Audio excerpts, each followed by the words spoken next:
ఎమ్మెల్యేల అనర్హత అంశాన్ని సుప్రీంకోర్టులో సవాల్ చేసింది బీఆర్ఎస్. 2 పిటిషన్లు దాఖలు చేసింది. 7 ఎమ్మెల్యేల అనర్హతపై రిట్, 3 ఎమ్మెల్యేలపై ఎస్ఎల్పీ వేసింది బీఆర్ఎస్. దానం నాగేందర్, తెల్లం వెంకట్రావు, కడియం శ్రీహరిపై ఎస్ఎల్పీ వేసింది.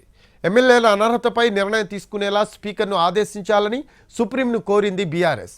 ఢిల్లీలోని లీగల్ టీంతో మాజీ మంత్రి హరీష్ రావు చర్చలు జరిపారు. ఎమ్మెల్యేల అనర్హతపై నిర్ణయంలో స్పీకర్ జాప్యం చేయడంతో ముందుగా హైకోర్టును ఆశ్రయించింది గులాబీ పార్టీ. హైకోర్టు నిర్ణయాన్ని స్పీకర్కే వదిలేసింది. దీంతో సుప్రీంకోర్టులో తేల్చుకోవాలని భావిస్తోంది బీఆర్ఎస్.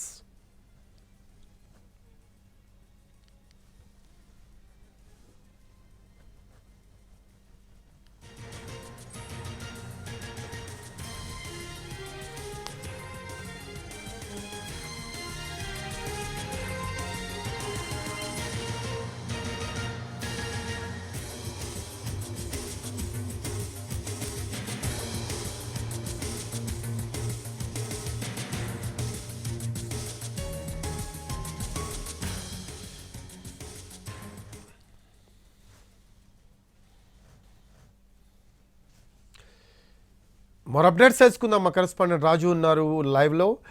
రాజు, ఎమ్మెల్యేల అనర్హత అంశాన్ని సుప్రీంకోర్టులో బీఆర్ఎస్ సవాల్ చేసినట్టు తెలుస్తోంది. దీనికి సంబంధించి లేటెస్ట్ అప్డేట్స్ ఏంటి రాజు?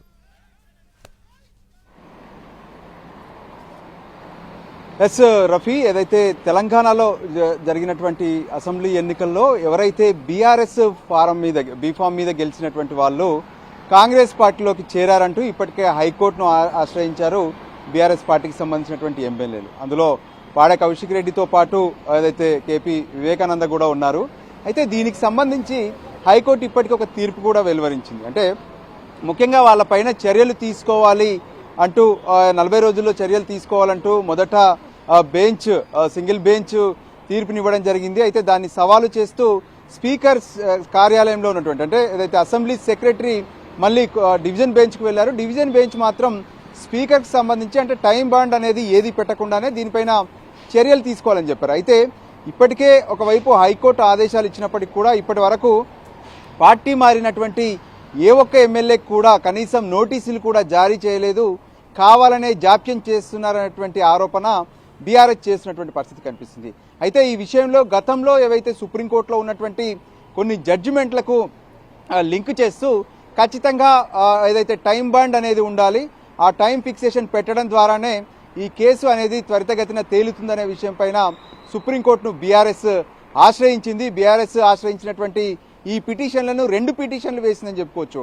అంటే తెలంగాణ హైకోర్టులో ఉన్నటువంటి పిటిషన్ ఏదైతే ఉందో ఆ పిటిషన్కి సంబంధించి ఇక్కడ రిట్ పిటిషన్ వేశారు.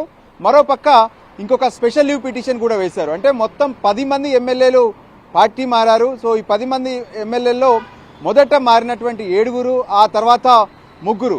సో వీళ్ళందరిపైన కూడా చర్యలు తీసుకోవాల్సినటువంటి అవసరం ఉంది. వాళ్ళు అనర్హతకు గురవుతారు. కానీ ఇప్పటి వరకు స్పీకర్ కానీ స్పీకర్ కార్యాలయం కానీ ఈ విషయంలో ఎటువంటి చర్యలు తీసుకోవట్లేదు. ఖచ్చితంగా సుప్రీంకోర్టు దీనికి సంబంధించి ఒక ఆదేశాలు జారీ చేయాలంటూ తమ ప్రేయర్లో పేర్కొన్నట్టుగా తెలుస్తుంది. ఈరోజు ఉదయమే మాజీ మంత్రి హరీష్ రావు కూడా ఢిల్లీకి వచ్చారు. ఢిల్లీలో ఉన్నటువంటి తమ లీగల్ టీంతో ప్రత్యేకంగా సంప్రదింపులు జరిపారు. ఆ తర్వాత తమ అడ్వకేట్ మోహిత్ రావు ద్వారా ప్రత్యేకంగా 2 పిటిషన్లను సుప్రీంకోర్టులో దాఖలు చేశారు. అయితే ఈ సుప్రీంకోర్టులో ఈ కేసు ఎప్పుడు లిస్ట్ అవుతుంది, ఎప్పుడు విచారణకు వస్తుంది అనేది మాత్రం ఇంకా క్లారిటీ లేదు. ఏదేమైనా ఈ కేసును త్వరితగతిన విచారణకు తీసుకొచ్చేందుకు కోర్టు ముందు కావాల్సినటువంటి స్పెషల్ మెన్షన్ కూడా చేస్తామని చెప్పి బీఆర్ఎస్ పార్టీ చెప్తున్నటువంటి పరిస్థితి కనిపిస్తుంది. అయితే ఒకవైపు అంటే పార్టీలో గెలిచారు, బీఆర్ఎస్ పార్టీలో గెలిచారు, బీఫామ్ మీద పోటీ చేశారు, కాంగ్రెస్ పార్టీలోకి వెళ్లారు. అయినప్పటికీ కూడా వాళ్ళపై చర్యలు తీసుకోవడం లేదనే విషయం పైన మాత్రమే తాము సుప్రీంకోర్టును ఆశ్రయించామని చెప్పి బీఆర్ఎస్ పార్టీకి సంబంధించినటువంటి ముఖ్య నేతలు స్పష్టం చేస్తున్నారు. Rafi, right, thanks for updates Raju. Right, అది మొత్తం 7 ఎమ్మెల్యేల అనర్హతపై రిట్టు, 3 ఎమ్మెల్యేలపై ఎస్ఎల్పీ వేసింది బీఆర్ఎస్ సుప్రీంకోర్టులో. తెల్లం వెంకట్రావు, కడియం శ్రీహరిపై ఎస్ఎల్పీ వేసింది.